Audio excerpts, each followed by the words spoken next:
how much does it cost to trademark stuff? Maybe people think it's expensive, they can't afford it. Now, as I said, these things are relative, but advocates usually charge using the advocate's remuneration order, which states the prices for things. But the thing is this, for us, because IP also, if you talk to my seniors who've been here longer than I in practice, they'll tell you things like intellectual property were not much being practiced in Kenya until recently. So the rates that were put in the advocate's remuneration order then cannot be applicable now, because some of the fees stated then right now wouldn't even cover registration fees for some things. So there is a process that is ongoing for people to review the remuneration order, but it's something you need to invest. If you want to make millions, why would it be a problem you investing like 50,000 in protecting the idea? Right. So assuming I'm an individual, do I have to be registered as a company to have a copyright, or No. I can You do can it as do an it individual? Actually, the National Rights Registry waived the fees for some time. I don't know if they've brought them back, but it was actually very cheap to be able to do it. I can't remember the figures right now, but you could actually upload your content on your own. Yes, during the inception of the National Rights Registry. Yes. So every time you want something copyrighted, it's a different price. Is there like a registration for all of that? For copyright, it's different. For trademark, it's different. Because copyrights, you do them under the Kenya Copyrights Board. Okay. They have that platform, the National Rights Registry. For trademark and patents, you do them under KIPI, Kenya Industrial Property Institute. That is where you do it. For trade secrets, they are not registrable. Like the Coca-Cola formula, if I register it, someone will sell it for somebody else to be able to generate. So trade secrets are not protected. Okay. You just keep them to yourself. So you're like throwing some words in there, like trademark, patent. I'm sure our viewers are like, "What is trademark? What is patent?" Not only the viewers, man. Like today I'm even taking a back seat. I'm like, okay, this English is across the Mingi ocean. sana. Yes. Mingi sana, but still. Yeah. Onto that, like. So I like to just give you a quick run up on intellectual property. Yeah. So intellectual property is split into two. Yeah. There's copyrights and there's copyrights and there's industrial property. Yeah. So under industrial property, as you can hear from the difference of the terms, industrial property covers things that you do at an industrial scale. Now, a good example of this is I want to make a car. I want to do all the science, all the engineering involved in coming up with a car. Yes. Then I decide the car will be identified using 4 circles. You obviously know what car that is. You decide that I want to do another car, and it will be identified by a star. You'll know that what car that is. Yes. So these are identifiers. For you to be able to distinguish between one car and another, you will have to have a trademark. So this trademark is the one you see on Mercedes, the one you see on Audi, the one you see on Toyotas, Hondas. They're protected. Yes. So since this is something you're doing at an industrial scale, you protect them under Kenya Industrial Property Institute. So for trademarks, they're under trademarks. There's trademark itself and service marks. Service marks are for platforms or companies that offer service. For example, Facebook, the F. It's a service they offer you to communicate with other people. Twitter, the bird. And KFC, they produce goods which meet a certain quality. Whereby if you want to open another KFC, you need to meet the quality for you to open a branch. That is what we call franchise. I've introduced something called franchise, which is also an intellectual property. So there's service marks for services, trademarks for goods, and there's franchise where it's a certain level of accountability you expect. If I go to a KFC in Nairobi or a KFC in Jozi, it's the same. It's the same. Whatever. And that's why they're going for same potatoes. I don't know, from one farmer. You have to maintain quality. You have to maintain quality. Yeah. They actually say, you look like you have a problem with that. No, like seriously, I do have a problem with it because, like, imagine we have KFC in the country. We are farmers of potatoes in this country, and then somebody just says like, "Yo, our potatoes have to come from I don't know Holland, I don't know the US, because they have this quality that they've put up." So also that thing really brought in a lot of debate. Like, I mean, why are we allowing them to operate in this country? They're selling their potatoes at this price. Okay, potatoes, fries. Viazi. Now these guys, they had to bring in a lot of issues until I was like, well, so really, where do this come from? Until they said, no, we are going to now come in, introduce our farming techniques so that we can have same quality, which will be even for export. Guys went off without some fries for a minute. And when the directors were asked what's happening, they said, we've run out of potatoes. And Kenyans were like, what do you mean? with all these potatoes in the market, you don't have potatoes, and they are. So I think that's also another thing that Davis And also to add on that, do you know plant variety is also part of intellectual property? Plant variety. Do you know how many breeds of potato we have? Over 80 man. breeds of potatoes. So you can imagine me going to a KFC and it's tasting different from the other KFC. Yes. Obviously, I'll question the quality. Of course. So plant variety is also something that is under intellectual property. It's an own branch of whatever intellectual property, and that is why we have this famous katumani. Remember the katumani? The katumani maize. We used to grow in Ukambani. And bro, do you know the katumani maize in Ukambani will not actually go 2 meters or 1 meter from the ground. Correct. But plant that katumani maize from where it come from. Yes. It will be a forest. Yes. Oh wow. So this genre of or area of expertise under intellectual property enables us to innovate also in plants, so that the people in Kambani can still get maize, same way as the people in Trans Nzoia. Yes. But it will not be the same breed because the environment is different. It's different. And the rain levels also. Yes. So all this falls under intellectual property. Wow. Then we have patents. So patents is for scientific innovation. You come up with all these cameras you're using are patented. Yes. So you'll find a Red is different price from a Sony, from another one. Yes. Because they have their different whatevers. Yes. There are certain levels of or requirements they need to meet for it to be a patent. Yes.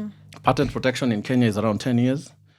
If you do not meet the qualities of a patent, or you're just improving on an already existing idea, you will get what we call a utility model. So a utility model covers you for 5 years. Of course, for all this, you have to keep on renewing. And that is why you see iPhone every year, they're chucking something new, Yes, something different. something, a waterproof phone, maybe a better camera, just to maintain their patent and to continue producing. Wow. Yes, so there's actually people who sit down to make you continue being relevant in a market. Yes. And that is all we do in intellectual property. Oh, that's incredible. Sounds So I'm kind of feeling like this GMO debate that has been ongoing in this country again, to some extent, it's really not bad to maintain quality, to some extent. But it has gotten a serious backlash in some areas where, let's say like Trans Nzoia. Trans Nzoia is a maize growing zone. And now guys are saying if we introduce GMOs, and I was also watching this podcast from South Africa, and this guy was actually criticizing every level of GMO. But if you listen carefully, you will realize that what Devi is saying is coming in like whatever you have to do, you have to maintain a certain quality of production. Yes. So, I've bought also roast maize. There is one, maize is corn, mahindi choma. Yes. Ama mahindi chemsha. This is a translation to you, Jay. You'll be like, mahindi, okay. So what happens?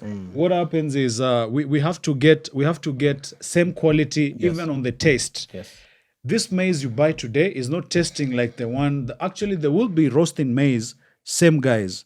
It is not tasting the same. One is sweet, one is not sweet. I mean, even as much as you try to chew, one is spongy, another one is not spongy. Bro, this is just on a general talk and a general knowledge. What would you advise? Let's say, assuming right now you were talking to the main man of this country, and that is William Ruto, bro, His Excellency. Shout out to you, Mr. President. Would you advocate for the GMO, to penetrate into our local markets? Or, I mean, we are suffering, really, but what's your take on the GMOs? My take on the GMOs is quite divergent, based on the fact that our resources are underutilized. And we haven't reached our full capacity of production. And I do not think we should be able to introduce GMO. And we haven't utilized what we have already. This is because in places like Egypt, where there's drought, they've managed to come up with greenhouses to be able to just produce, and they're doing better than us. Yes. Here we have areas that have rains, have good conditions that allow us to produce. And you hear farmers still have their maize in the stores while we're importing maize. So I think something is very wrong. Before we even think of GMO, I think we should be able to maximize our capacity. What we have, and also be able to use it before we say we lack food. True say. That is my point. Because when we let in GMO, it's the same way. We let in some phones. Now we have funny phones. Funny phones, really. And I don't want to name them by the country, but once you lower the standards, we manage to have all these pirates coming in, trying to give people risky things to consume. yes. And that will really place the country in a bad situation. So we maximize and utilize before we ask for more. That's true, because really, what is our priority? Are we just fighting for, celebrity status kind of arrangement? Like, I just want to be famous for being the person who lifted the ban on this. So whatever we do, we have enough. We have more than enough, to feed our people. That is for sure. Right. But let us prioritize homegrown, I think, because if, let's say, every farmer embraced, or every citizen embraced the plant the tree or plant the maize, and then you keep it. Because I am a farmer. I really don't even buy something that I have in my farm. Like avocado, of course, again, now this is off a little bit, but it's production. This is creativity. This show is all about creativity. We talk everything and we're not filtering, so long as we're not abusing. I have like serious trees of avocados in the village. Mm-hmm. In a village, if I'm walking around and I'm buying avocado, I'm buying it at, let's say, 10 shillings. Ripe one. If I'm supposed to get it from the tree and go ripen, I'll be sold at 5 shillings. So I'm in Nairobi now, and I'm in the market trying to get avocados. Same size that like the ones in my village. Yo. It's like an arm and a leg. Yo, like I was like, so I'm in the market with my son and a friend, and they're like, yo, no, you need to buy this. I told them, listen, how much are you selling this? This is 50 shillings. And I look at my boy like this, and I look at my friend, and then the guy's like, okay, so let's go. Because they understood. Yeah, because where you come from, it's in plenty. It's in plenty. Yes. And again, despite the fact that we have to do this, I mean, why are we focusing on the transport cost? Despite everything, this is food that is supposed to be affordable. I'm thinking, if I'm supposed to do it, then the government is supposed to actually roll out mechanisms that will see the layman, adapting the layman way of doing things. Because we are like serikali's idea, and then the serikali takes advantage because... I mean, it's kind of unfair. The government, I feel they focus more on the international market, where we have farmers producing the best quality produce, and it's all exported, because they feel like they stand a higher chance of making more money abroad than with the locals. It's just so unfair. Yeah. I mean, we would never build our country with this mindset. Yeah, true. Yeah.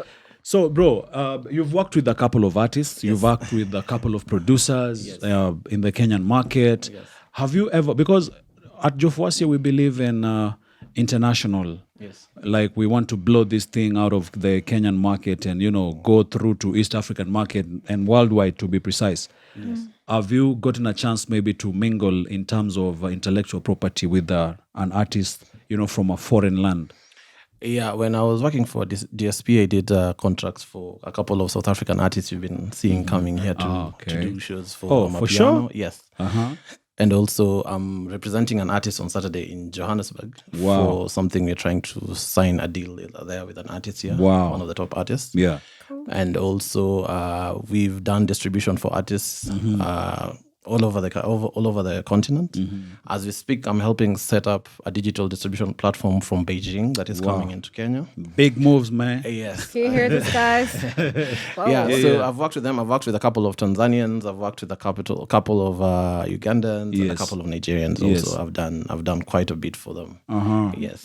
And you think, so for the young creative watching this space, do you think like... working with these guys is way better in terms of guap?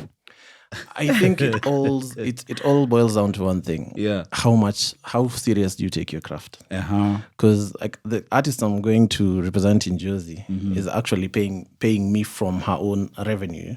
Wow. It's actually a she now from her own revenue, and she's the only artist who pays me a retainer. Bro. Yes, like every other 30 days, I'm getting my money in the bank. Bro. Because of this artist. And probably maybe she's paying your air ticket to and fro. Yes. Your stay in Jersey and stuff. Yes. So you can imagine. You want to say something about Jersey? I know you've been there. Come on. Hey, sup. Shout out to all my friends in Johannesburg, Nelson Mandela Square, and Pretoria as well. Everybody from Crawford, It's our Jane. Yeah. It's okay. Yeah, so it all boils down to how serious is your craft. For some artists here, they want to. First of all, I'd like to say most of the artists don't usually budget for things like legal. Mm-hmm.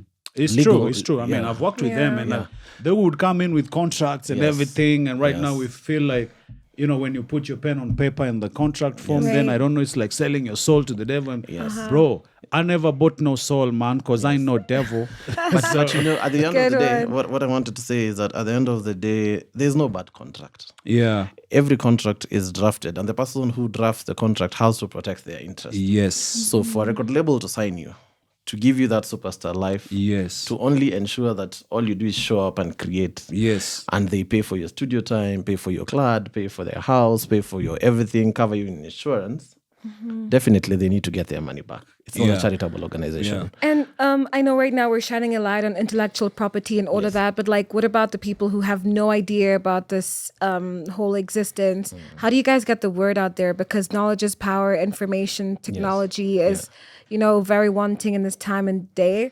So how do you guys get the word out? Unfortunately, the reach is as far as the internet can go. Okay. And based on where you come from, information reaches Nairobi fast before it travels to other towns. Yes. I don't know why it's like that. Every new trend starts here, most other towns.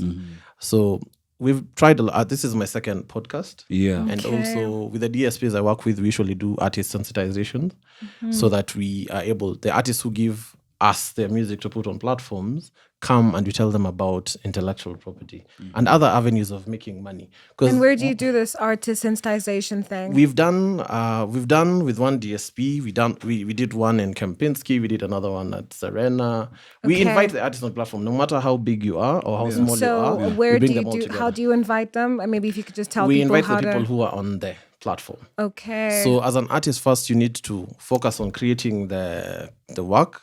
Then put it on platforms. Register. There are many things you can benefit by being on these platforms. Yeah. And it's not the only source of income you can get. There's something called publishing. Do you publish your content? Yes. So when it comes to publishing is a business side of content creation. And when you have a publisher, they go an extra mile. When you do a song, they don't just make it remain the song it was. They make it a soundtrack for a movie.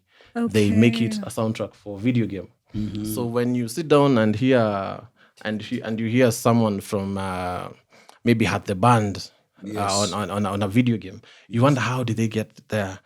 When you hear a song on Netflix and a movie, you wonder how they got there. This is another avenue of you earning income, whereby you sign a publishing deal. It's another license. Everything is a license. It's a permission you're giving other people, and that is what a license is, a legal term for permission. Okay. So you give people permission to use your content to generate more money. So if you only think you're entitled just to the royalties you get from plays, there's other avenues from publishing, and this can be synchronization publishing for movies, and can be music publishing for the lyrics and all this. Wow. So these are more avenues for That's making. incredible. Learning so much. It is. And I mean, like we normally say, at JOfuasia is entertainment, edutainment, come in here with your creativity and everything. So as much as we're doing all these things, man, you got to listen to the wisdom oozed. I'm learning bro, too. Oozing some crazy wisdom. And I'm sure, we were supposed to also have another lawyer who's also specialized on intellectual property. Yes. I think we need to have more of this kind of topics, talking about, intellectual property, talking about, I'm thinking even property owners have, lawyers who specialize on landlord, tenant dispute resolutions and something like that. So when we are working, we're just not working for the sake of working. Right. Bro. The next time we'll talk about movies, because I'm also into movies. I do.